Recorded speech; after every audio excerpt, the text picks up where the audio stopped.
अस्सलाम वालेकुम dear students, आज का हमारा जो टॉपिक है ग्रामर का टॉपिक है, ये बड़ा इंपॉर्टेंट टॉपिक है।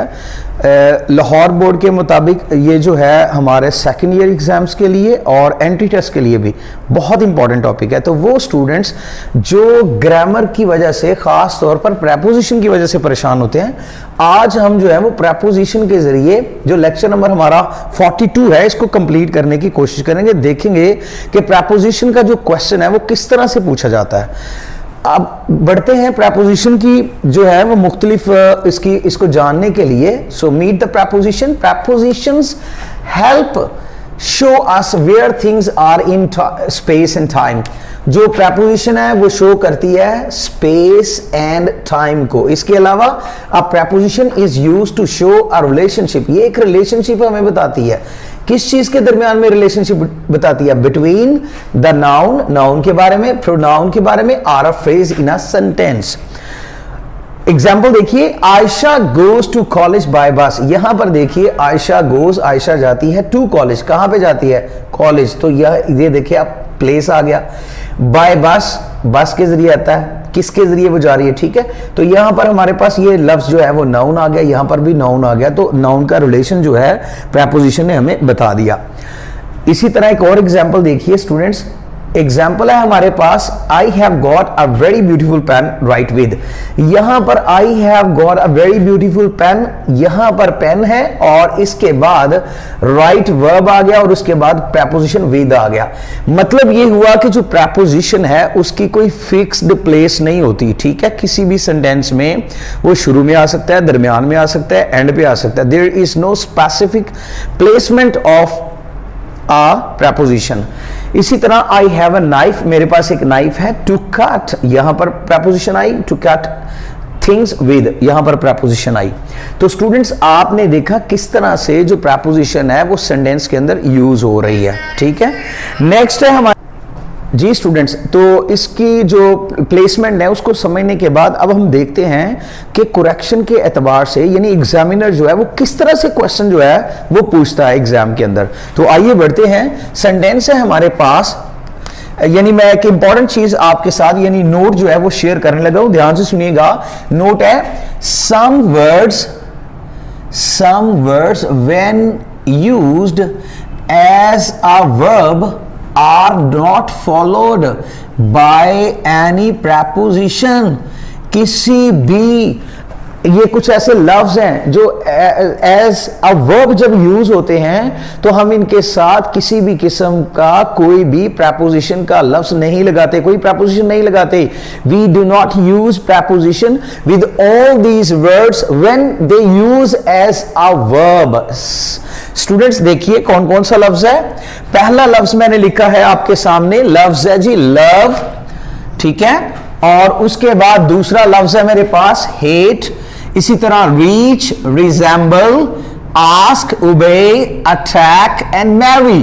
These are the words. इसके अलावा भी कोई और हो सकते हैं words, no problem at all, but the thing is that आपने ये रूल को जहन में रखना है। ओके, तो इनके साथ किसी भी किस्म की कोई प्रेपोजिशन नहीं आती, नो प्रेपोजिशन। जरूरी नहीं है जब ये लफ्ज इस्तेमाल होंगे इनके साथ प्रेपोजिशन आएगी। मैंने कहा है जब ये एज अ वर्ब यूज होंगे तब कोई प्रेपोजिशन नहीं आएगी। तो सेंटेंस की एग्जांपल देखिए।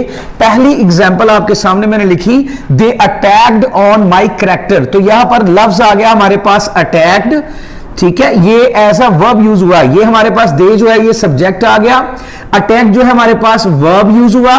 तो अटैक्ड ऐसा वर्ब यूज हो रहा है, तो इसके बाद ऑन जो है प्रेपोजिशन, हम स्टूडेंट्स इसको यूज नहीं करेंगे। हम सिंपली सेंटेंस लिखेंगे, दे अटैक्ड माय कैरेक्टर। अगर आप ऑन लिखते हैं तो मिस्टेक हो जाएगी। यानी अब एग्जामिनर क्या करेगा, वो ऑन लगाकर आपको एग्जाम में क्वेश्चन देगा। ठीक है, और आपने इसको करेक्ट करना होगा। उसके बाद दूसरी चीज हमारे पास है, दूसरा सेंटेंस है, वो क्या है? She resembles with her mother. वो अपनी मां जैसी दिखती है। रिजेंबल्स मीन एक जैसे होना, सिमिलैरिटी होना। जब हम ये सेंटेंस कहते हैं वो अपने मां बाप जैसा है, वो अपनी मां जैसी दिखती है, वो अपने बाप जैसा दिखता है, वो अपने भाई जैसा दिखता है, तो रिजेंबल का वर्ड यूज करते हैं। So she resembles with her mother. तो यहां पर लफ्ज रिजेंबल के बाद हमारे पास पास जो preposition आ रही है वो with आ रही है। यहां पर she हमारा हो गया subject, resembles हो गया हमारा verb, और एज अ verb जब मैंने कहा ये यूज हो गए लफ्ज resemble, love, hate, reach, ask, obey, जितने भी लफ्ज मैंने लिखे हैं लिस्ट में, तो इनके साथ कोई भी प्रपोजिशन नहीं आएगी। इसका मतलब है ये विद जो है इसका गलत इस्तेमाल है, हम विद नहीं लगाएंगे। So she resembles her mother, ये सेंटेंस करेक्ट होगा आपका। नेक्स्ट है वो है आई मैरिड टू हर, मेरी उसके साथ शादी हुई। तो अब यहां पर मैंने उसके साथ शादी की, तो यहां पर स्टूडेंट देखिए आई मैरिड टू हर, यहां पर मैरिड जो लफ्ज है ये वर्ब के तौर पर यूज हो रहा है, नंबर एक। दूसरी बात ध्यान में रखिएगा, अगर ये एक्टिव वॉइस सेंटेंस हो, एक्टिव वॉइस, ठीक है, अगर एक्टिव वॉइस सेंटेंस हो तो आई मैरिड टू हर, तो इसमें हम कोई भी प्रपोजिशन यूज नहीं करते। अलबत्ता पैसिव वॉइस का अगर सेंटेंस हो और married as a verb use हुआ तो फिर हम प्रपोजिशन इस्तेमाल करते हैं। उसकी भी मैं एग्जांपल आपको बता देता हूं, पहले इसको देख लीजिए। आई मैरिड टू हर, तो यहां पर सब्जेक्ट जो है हमारा आई है, मैरिड जो है वो हमारा वर्ब है, ऐसा वर्ब ये लफ्ज यूज हुआ है, तो हम इसके बाद जो है वो प्रपोजिशन टू आ रही है, इसको हम इस्तेमाल नहीं करेंगे। और दूसरी बात ये कि ये एक्टिव सेंटेंस है, एक्टिव सेंटेंस में हम क्या करते हैं, we do not use preposition to with the married word. Okay, अब अगर ये पैसिव वॉइस का सेंटेंस हो तो फिर हम यूज कर सकते हैं। एग्जांपल देखिए, आई वॉज मैरिड, ठीक है, तो I was married with my, I was married with my friend. तो मैंने जो है वो अपनी शादी जो है वो अपने दोस्त के साथ कर ली, यानी कोई मेरी दोस्त थी, क्लास फेलो थी, कोई भी जिसके साथ मैंने शादी कर ली। I was married with my friend, तो आई वॉज मैरिड जो है वो I was married to my friend, I was married with my friend. तो यहां पर हम प्रपोजिशन जो है ये, क्योंकि आई वॉज मैरिड, यहां पर सब्जेक्ट ये है, ये हेल्पिंग वर्ब है, ये हमारा वर्ब है, ये पैसिव वॉइस सेंटेंस है। अगर पैसिव, क्योंकि इसके अंदर आई वॉज मैरिड, मेरी शादी की गई, ठीक है, तो यहां पर जो स्टूडेंट्स सेंटेंस यूज कर रहे हैं, लफ्ज जो यूज कर रहे हैं वो एज आ पैसिव वॉइस सेंटेंस के अंदर यूज हो रहा है, ये जो मैरिड वर्ड है। अगर पैसिव वॉइस का सेंटेंस होगा तो हम इसको यूज नहीं करेंगे। We do not use preposition in passive voice when we are using the word married. जी स्टूडेंट्स, ये हमारा जो पैसिव वॉइस का सेंटेंस है, इसमें हमने लिखा I was married with my friend, और यहां पर मैंने लिखा था कि I was married to her. तो यहां पर मैंने प्रपोजिशन क्या कौन सी यूज की थी, मैरिड के बाद प्रपोजिशन मैं यूज कर रहा हूं टू की, लेकिन यहां पर मैंने प्रपोजिशन यूज किया विद की। स्टूडेंट्स याद रखिएगा, जब भी लफ्ज मैरिड आएगा इसके साथ कोई और प्रपोजिशन नहीं आएगी, इसके साथ प्रपोजिशन हमेशा टू आएगी। यहां पर तो बिल्कुल भी नहीं आएगी क्योंकि एक्टिव वॉइस है। पैसिव वॉइस के अंदर भी हम विद नहीं यूज करेंगे बल्कि टू यूज करेंगे। So I was married to my friend होगा, ठीक है, और ये पैसिव वॉइस सेंटेंस है इसलिए हमने यूज किया। ओके होगा जी students. Some words when used as a verb are not followed by any preposition, ये हमने डिस्कस करने के बाद अब इंपॉर्टेंट चीज आपके साथ शेयर करने लगा हूं जो कि पेयर्स ऑफ प्रपोजिशन कहलाता है। आपको नजर भी आ रहा है, पेयर्स ऑफ प्रपोजिशन, यानी कुछ वर्ड्स, कुछ ऐसे हमारे पास वर्ब हैं उनके साथ दो तरह से प्रपोजिशन इस्तेमाल होती है और हम कंफ्यूज्ड हो जाते हैं कि कहां पर कौन सी प्रपोजिशन जो है वो हम यूज करेंगे।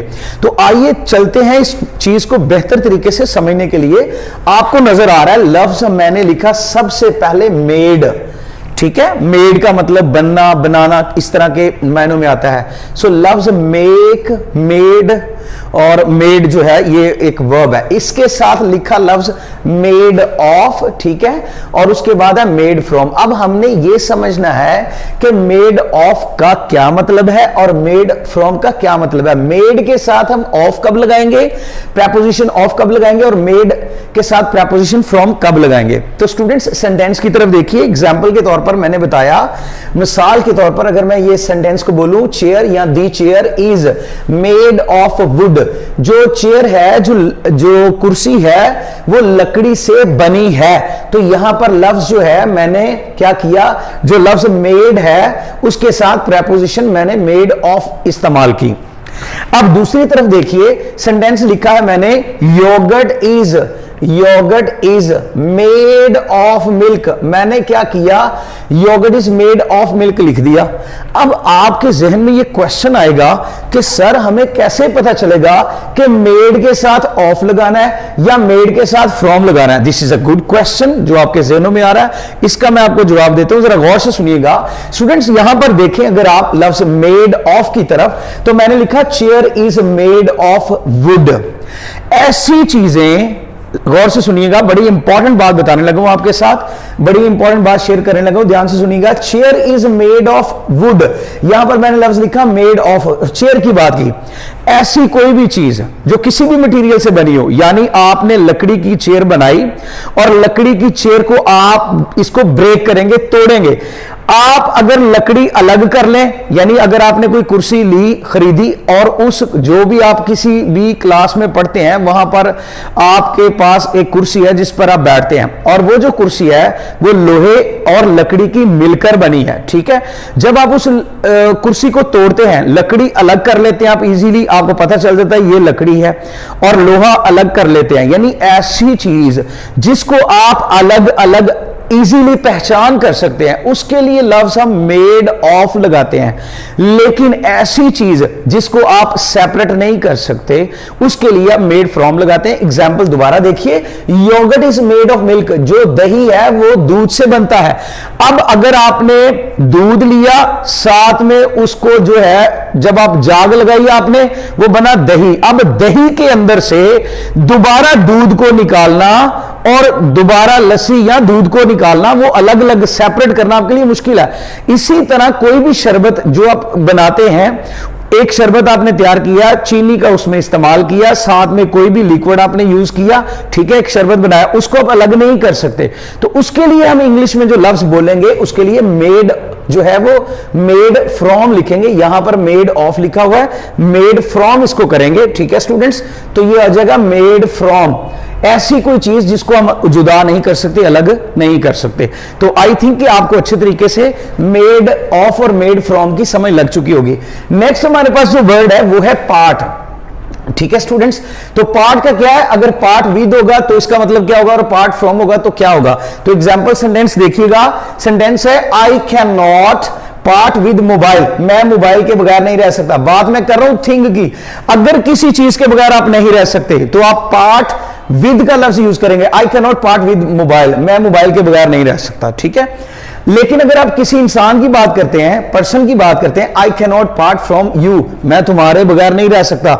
I can not part from my mother, मैं अपनी मां के बगैर नहीं रह सकता। I can not part from my father, मैं अपने फादर के बगैर नहीं रह सकता। तो पार्ट फ्रॉम हम यूज करेंगे। पर्सन के लिए पार्ट फ्रॉम आएगा और चीजों के लिए पार्ट विद आएगा। तो इस चीज को आपने बेहतर तरीके से अंडरस्टैंड करना है, क्योंकि एग्जामिनर जो है वो इस तरह के एरियाज में जहां पर प्रॉब्लम हो सकती है वो क्वेश्चन पूछता है, ठीक है। अगर आपका ये क्लियर होगा, ये सारी चीजें क्लियर होंगी, आपके माइंड में होंगी, तो आप इजीली जो है वो क्वेश्चन को अटेम्प्ट कर लेंगे और अपने जो है वो मार्क्स गेन कर लेंगे।